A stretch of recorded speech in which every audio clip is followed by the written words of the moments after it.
Romantic রে, তার মানে কি বাথরুমে দুজনে মিলে একসাথে? প্রতিজ্ঞা সিরিয়ালের সম্পূর্ণ পর্বটি দেখার জন্য একটি লাইক ও সাবস্ক্রাইব করুন।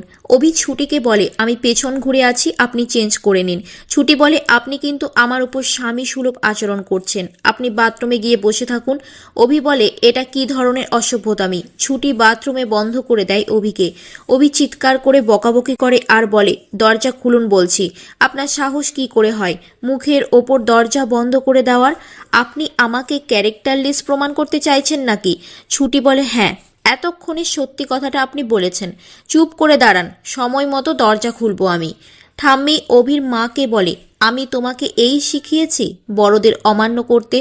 আজ যে বিয়েটা আমি মানছি না সেই বিয়েটার আচার অনুষ্ঠান পালন করবে বলছো তুমি? শতরূপা বলে, আমি তো আগে থেকে জানতাম না ছুটি এবাড়ির বৌমা হবে।